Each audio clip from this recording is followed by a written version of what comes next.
When people ask me about my comic roots, my source of inspiration, where do I go, what do, I think, I don't do anything except go to the pub and have a drink.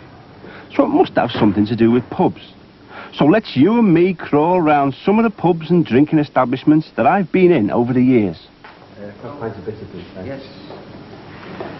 This is actually the first pub that I ever came in. It was when I was about 14, you know, and I didn't have any trouble getting served because I looked like this when I was 14, you know. In fact, I've looked like this since I was 3. But it came as a kind of revelation to me because I was a very quiet kid, you know, and I was taking the dog for a walk one day, you know, and I thought, stuff this, I'm going for a pint. And, you know, from that day to this, I've never looked back. But you don't like to look back, do you? You know, because you might see the big bunny, you know, with the sharp pointed teeth and the claws, and the lizards, like, and the bats, but I try not to worry about that, you know.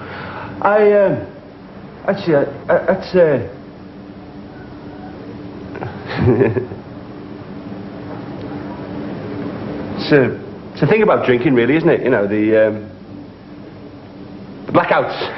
You know, never happened to you. You know, you just have a couple of pints, you know, and then you wake up next morning completely naked in an unfurnished flat in Istanbul. You know, and a man comes through the door and says, "We've got the turnips for you now, Mr. Saunders." No, it doesn't happen to me either, you know, just making it up, you know.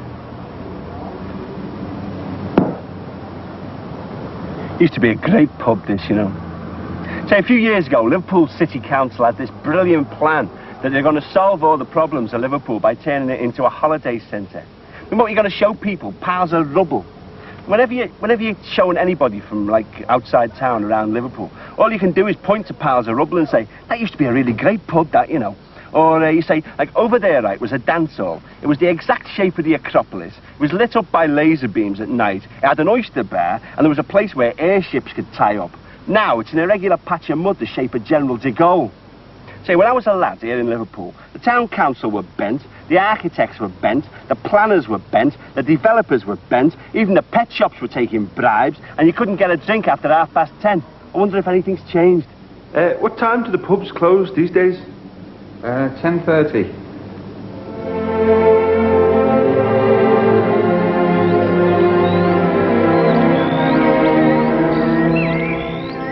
Suddenly, it's 3 o'clock. The afternoons are all too short, and the pubs are now closed. The dedicated drinker is left with few alternatives to while away the hours until 5:30, when those hallowed portals swing open again.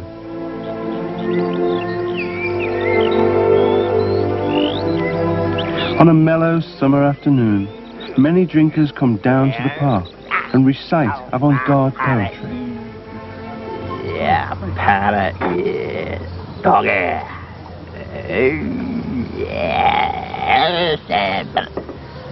Now, as you know, it's very difficult for English people to get a drink in a pub between 3 and 5:30 in the afternoon, just in case we lose the First World War. So, if you do want to carry on drinking in the afternoon, you're left with a fairly limited number of options. For instance, you can sit on a park bench and swig some cider, but that has dangerous side effects, as you can probably tell. You killed my parrot, you killed my sister in Wolverhampton, you doggy, pussycat. I've got some dolphins in my trousers. Yeah.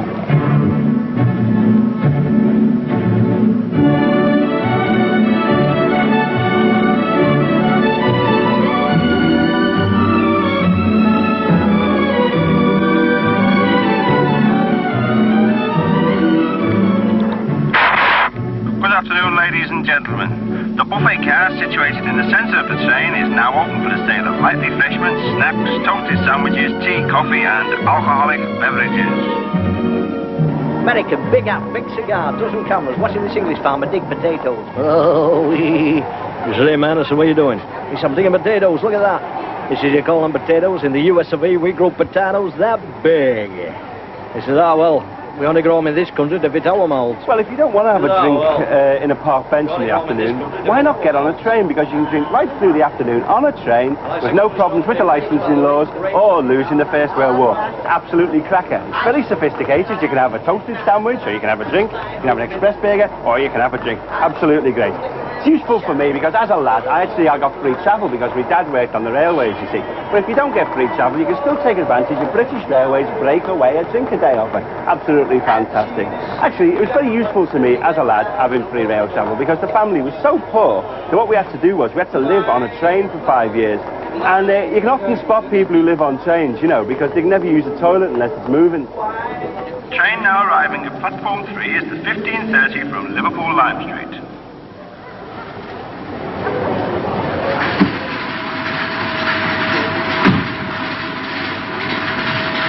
They're open again.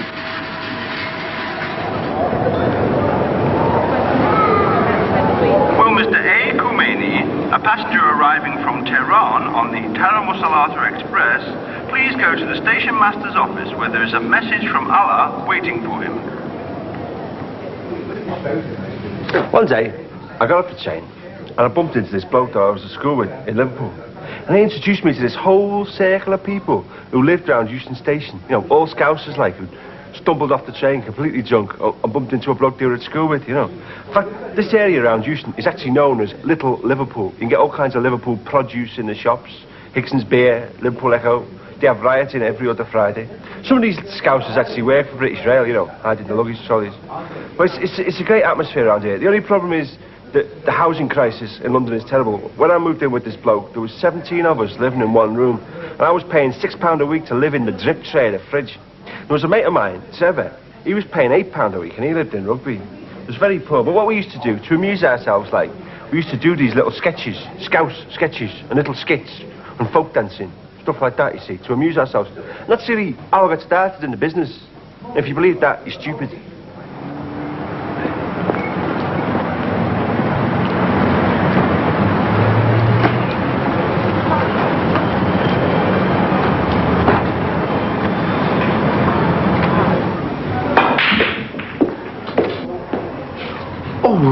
John? Hello, John. How you doing, son? All right, son. Terrific. Fantastic. Hey, John, can I have a pint and me hat, please?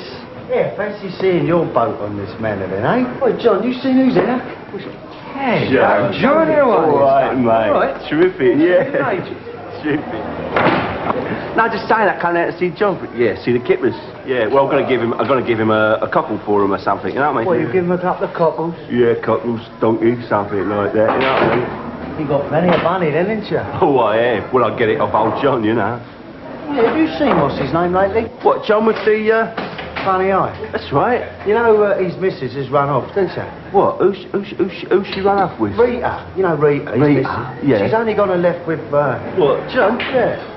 No, I haven't seen him for ages, Yeah, he's mixing around on other manners. What am I on then, John? Yeah, you're on Strots. Well, I'll tell you what, I went down to John's place to pick up a couple of, Newport Road Oldens, like. And yeah, right. I saw there. What? Go on, have a guess. Go on, have a guess. No, go on, tell me. Go on, go on, have a guess. Go on, tell me. Go on. I'm not close enough. Go on. Tell me, go on. Guess, go on, guess. No, I don't know, do I? I'll tell you how I saw the other day in the Balls Pond Road, I saw John. You're kidding. Nah, large as life and a third as cheerful. Yeah? John. As I stand on me, I saw John. He just got out. Chokey. Got out of Chokey? Yeah, and you know who's sharing a cell with? Who? John. Not John from, what's his name? No, not that John, the other one, the one with the limp. Oh, yeah, the geezer with the old funny right, twitch. yeah. Who was he with? Not, what's his name? No, I'll tell you who he's with. He's with John. Yeah, and that other fella, what's his name? That other bloke? Small geezer. Small geezer, yeah. Short hair? Yeah, that's Overcoat? right. Yeah. In the summer? Yeah. I know him. What's his name? I think it's Roger.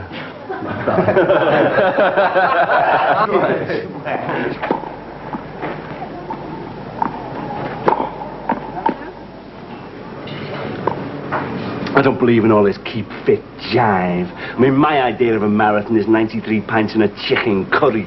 Well, I love watching them marathons on the telly, you know. The ones I like best are the wobblies, you know, the ones with the legs. This heart attack's doing me a lot of good. The ones I like best are the ones who collapse 3 foot from the finishing line and they never get their little medal to keep for always. I mean, your life's got to be pretty empty, hasn't it, if you run 26 miles, 365 yards dressed as a Welsh dresser in pine. No.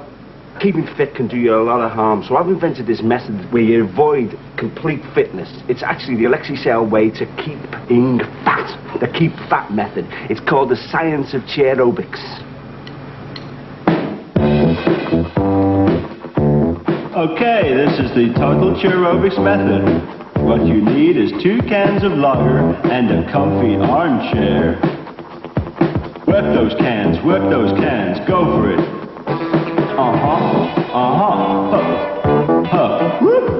Pull those rings, pull those ring pulls. And drink.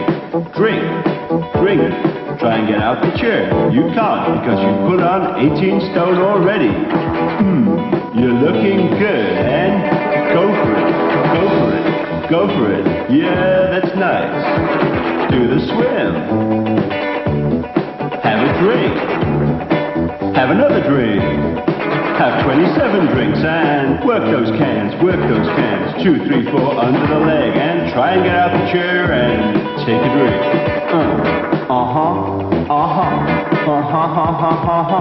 Okay, watch out for the spontaneous emissions here. Nice, you're looking good. Drink deep, go for the burp. Lift those cans again. Hey, now, you want to develop some fatty tissue around the behind. Why not get a top management job with ICI? Or, conversely, just drink some more lager. And throw up in the jacuzzi.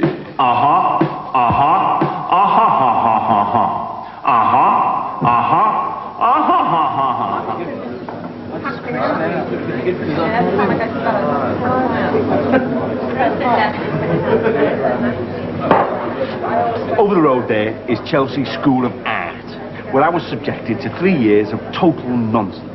See, I went to art school because I was dead good at drawing horses out my head, and apples and post boxes. I could draw them without looking at pictures, nothing, you know. I was great at it. But think of modern artists. Modern art, nobody knows what the hell it's about, right? I mean, it largely consists of people walking about shopping precincts painted green with teapots on their heads. And the thing is that if you walk around the shopping precinct with a teapot on your head, nobody knows what it's about. So you have to be very good at the old chit-chat. You have to be able to say, well, the reason that I'm walking around the shopping precinct painted green with a teapot on my head is basically that I'm confronting people's attitudes to the conceptual nature of a transgressional reality. And all I could say, it's a horse, you know, and I drawed it out my head without a photograph. It's no good. See, being a successful artist today, it's all about good manners. It's about the cut of your kicker boots and the way you hold your Coke spoon, you know. It's all about being neat and nice and all that. And all I could do was draw horses out my head. So I just used to, you know, nobody wanted to know me. I just used to come in, sit here, drink and get depressed and draw the old horses, you know, in beer on the table. But one day, I plotted me revenge. One day, I'm going to save up all my money. I'm going to buy my own art school. I'm going to make people paint pillar boxes all the time and horses and stuff like that. And then I'll have my revenge. I will return Chelsea Art School. I'll be back.